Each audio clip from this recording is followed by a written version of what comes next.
Subúrbio pra morrer, Assim vou que dizer, é mole. Subúrbio para morrer, vou dizer. É mole. E agora se liga, você pode crer. Todo cuidado não basta, porque O trem é assim que e eu é. peço Oxalá então, sempre vai nos guardar, dai-nos forças pra lutar, sei que vai precisar.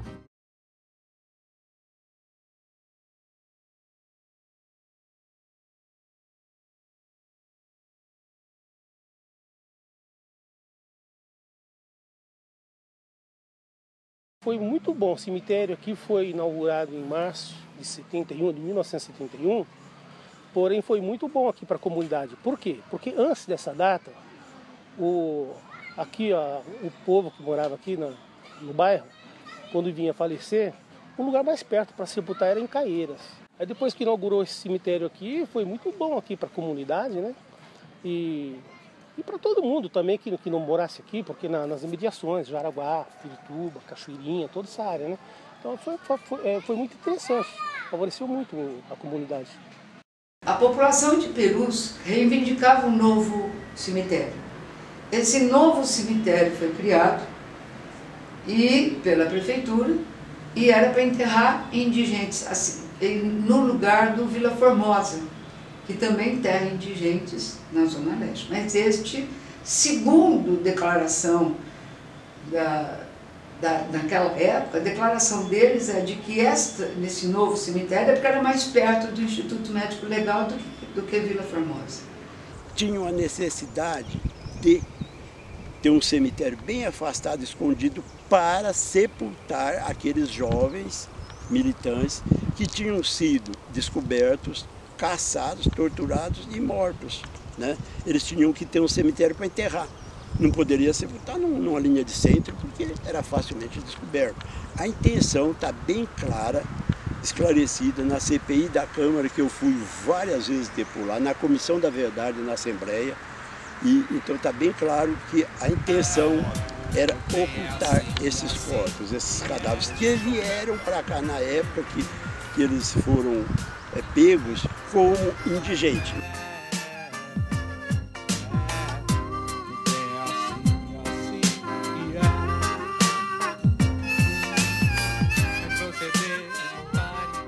Eu fui designado para vir para Perus, cemitério Dom Bosco.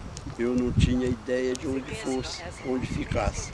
E eu aceitei porque eu precisava trabalhar, né? E aqui chegando, foi-me designado também, eu era solteiro, e foi-me designado que aqui teria 2 prédios, como ali, ó, né? Que eu poderia escolher um desses 2 prédios, um local, para que eu pudesse morar.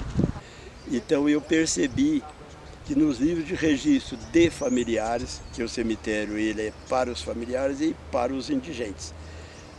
O registro de óbito, no livro de registro de óbito, é idêntico tanto para o indigente como para os familiares.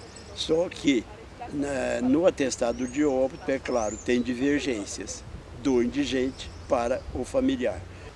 Conforme o Toninho sempre fala, ele sabia que alguns registros do livro do cemitério não tinha o destino final do corpo, porque eu vou te explicar melhor. Quando as pessoas morrem, elas são enterradas e depois de 3 anos e 1 mês elas são exumadas, colocadas naquele saco azul do serviço funerário e reinumadas, ou seja, reenterradas no mesmo local um pouco mais embaixo. Daí você abre espaço para que outras pessoas sejam enterradas ali, né? Estamos falando de um cemitério que recebe um monte de gente por dia. Pra você ter uma ideia, hoje em dia cerca de 8 desconhecidos por dia chegam em Perus. Mas eles já tinham retirado os 1.049 sacos. Estavam no velório lá de Perus. Então, como eles não tinham o que fazer com aquilo que tinha sido retirado, eles abriram um buraco e jogaram tudo dentro. E eu falei, se tem um buraco, uma vala, eu vou achar com esta sonda. E vim até este local aqui. E aqui eu comecei a bater a sonda, mas era tudo terra virgem. Aí eu me lembrei aqui, ele tinha me dito que era atrás do cruzeiro. O cruzeiro ficava aqui, eu vim atrás do cruzeiro, mas nada, nada, nada. Até que em um determinado momento eu me aproximei do barranco, né? E fui batendo, de repente a sonda sumiu. Ela tem 3,5 metros. Ela sumiu, eu falei, tá aqui, achei, né? Nesse momento me deu, sabe, uma explosão interna de alegria, de dor, de choro, de sorriso, né? Eu deitei aqui no chão, comemorei sozinho, mas eu tinha achado a vala.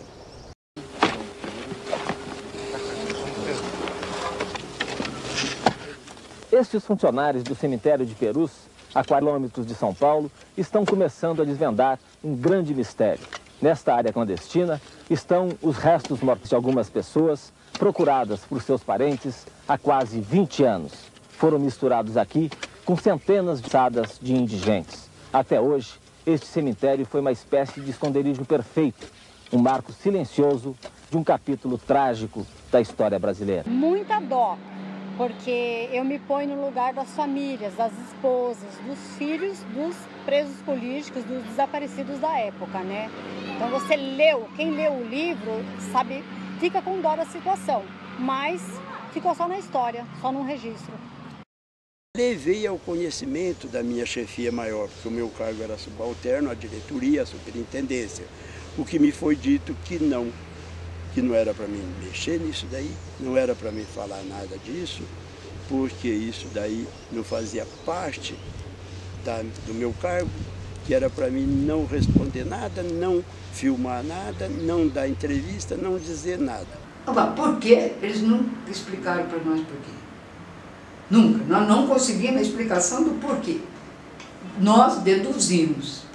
E aí eles retiraram, puseram na vala e nós fomos tentar entender também pela CPI a questão do como é que se dava esse processo no IML, tá certo? Quando chegavam as pessoas que sofriam as torturas e eram mortas no DOI-CODE, nós queríamos entender como é que... E a gente foi pesquisar no IML também. Eles almejavam isso que nós temos hoje. Então, o que acontece? Eram totalmente contrárias do governo, porque eles queriam o quê? O direito de ir e vir, que nós não tínhamos. O direito da liberdade de expressão, da fala, nós não tínhamos. Naquela época, se você falasse qualquer coisa, a lei muito pouca contra o governo, imediatamente você era preso e às vezes, como aconteceu com o Vladimir Herzog, né? O cemitério é a última etapa do caminho do corpo. Quando a pessoa morre, ela vai para o IML. Lá ela ganha uma série de documentação. Então a gente foi olhar essa documentação do IML também.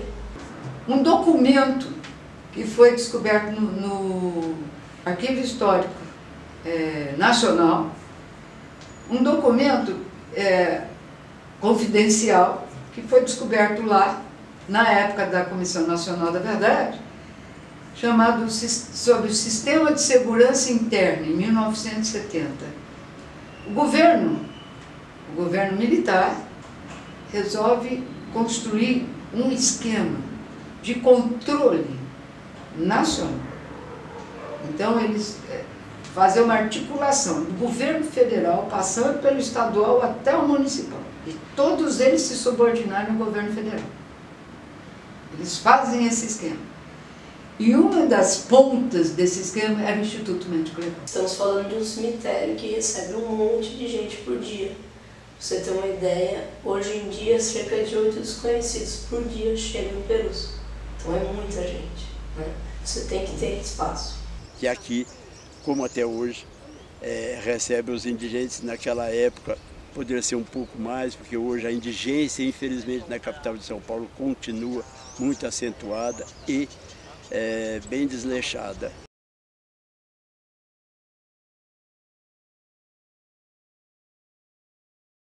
Então, como é que a gente começa a procurar essas pessoas? Primeiro a gente vai lá no cemitério, faz o mesmo caminho que Toninho fez, registra todas as pessoas que estão nessa situação sem a localização final, né, do corpo, entre desconhecidos e pessoas com nome e sobrenome, que provavelmente não foram reclamadas, então tiveram uma morte violenta ou suspeita, foram para o IML. Nisso, né, não tinha documentação, então ninguém foi lá reclamar o corpo, elas são enterradas em locais específicos no cemitério, que é feito para pessoas que vêm de IML. Então a gente viu esses livros, fizemos uma tabela com todos os desconhecidos que entraram nessa situação e não tem a reanimação no mesmo local, e todas as pessoas não reclamadas. A causa mortes era sempre assim: morreu atropelado quando tentou se evadir, entendeu? Tentou fugir. O que eles de repente se jogou de algum lugar. Eles eram todo tipo de morte, menos o reconhecimento de tortura, que pelas fotografias nós pedíamos que as pessoas especializadas fizessem análise das fotografias, e estava estampado que aquilo ali foi feito, certo, a partir de tortura. Vou citar um caso para você do Tegera, né? Eurico Tegera, que foi um militante muito corajoso, de grande importância para os militantes. Ele é o marido da Suzana, que hoje ela está no Sul. Ela veio aqui, me procurou, e ele veio com o codinome de Nelson Bueno. Ele foi pego na pensão ali na Luz. Ele estava dormindo, chegou a Polícia Federal, o Exército, tudo metralhou. Eles, né, o pessoal morreu, ia para o Instituto Médico Legal, o Isaac Abramovich e Erich Pratt, eles faziam os documentos, tá certo? E enterravam as pessoas como indígenas. Os familiares e até algum militante que tinha sido escapado por eles, pela repressão, iriam voltar. E eles já tinham conhecimento da veracidade, da autenticidade de cada pai, de cada mãe, de cada esposo ou irmão, ou quem quer que seja que estava procurando o seu parente desaparecido. Então ele sabia que eles iam descobrir onde eles tinham sido sepultados. Foi de 2014, 2015 e 2016 que fizeram pesquisa também no cemitério de Perus, que é um grupo que está estudando de antropologia forense, que está estudando as ossadas de Perus, através de um grupo de estudos, tá certo? E de um curso que está sendo feito na Universidade Federal do Estado de São Paulo. O grupo de trabalho Perus é resultado de 3 instituições. É a Secretaria de Direitos Humanos da Presidência da República, que é federal, a Secretaria Municipal de Direitos Humanos e Cidadania, aqui da Prefeitura de São Paulo, e a Unifesp. Então, essa parceria entre as três instituições possibilitou que esse projeto acontecesse. E a Unifesp formou esse Centro de Antropologia e Arqueologia Forense. E o grupo de trabalho Perus tem sido uma experiência interessante, justamente porque é uma das primeiras vezes em que a gente tem essa interdisciplinaridade, né? São instâncias separadas um pouco do ITP, todo mundo é muito inteirado do processo inteiro, assim, né? Então acho que isso também é bem legal. A gente tem 1.047 caixas com esqueletos, da onde tiraremos muitas informações. E a gente está procurando 41 pessoas. Etapa primeiro de abertura das caixas e de limpeza. E aí, uma vez que esses esqueletos estão limpos, eles vão para a mesa de análise. Aí começa a fase da análise propriamente. E aí eu entro, geralmente, principalmente nessa etapa. Então, a primeira coisa é colocar o esqueleto na mesa em posição anatômica. Que aí a gente tem uma noção se a gente está lidando só com um indivíduo ou se eu tenho ossos avulsos ou mais de um indivíduo completo. Então a ideia é organizar os esqueletos na forma do corpo humano. Traçado esse caminho da morte, em alguns casos suspeitos, enfim, a gente conseguiu ter um pouco do contexto da época, né? Entender esse caminho e quem eram os desconhecidos e entender um pouco o perfil da vala também. Normalmente é homem, jovem, com alguma situação de violência que a gente percebe nos ossos, alguns têm tiros, enfim, esse é o grande perfil dessas pessoas. Eu também descrevo se tem lesões que aconteceram enquanto o indivíduo estava vivo ainda, que são as lesões antemortem, ou se são lesões que a gente chama de perimortem, que são lesões que acontecem próximas ao momento da morte. Então, quando o osso está fresco, as quebras deixam uma marca específica, que é diferente se eu quebrar esse osso depois de muito tempo que a pessoa morreu, que o osso já está seco. E aí, enquanto está úmido, deixa esse aspecto de perimortem, e muitas vezes essas lesões estão associadas à causa da morte. Então, um traumatismo craniano, por exemplo, mas é isso, a gente diz que é uma lesão que aconteceu próxima ao momento da morte, que possivelmente tem relação com a morte. Então o que a gente fez? São 40 anos desaparecidos. Falamos com as famílias deles para levantar dados biológicos, né? Idade, sexo, altura, se tinha alguma fratura quando criança, ou enfim, alguma fratura no decorrer da vida, se tinha alguma doença, se tinha alguma característica que individualizasse essa pessoa.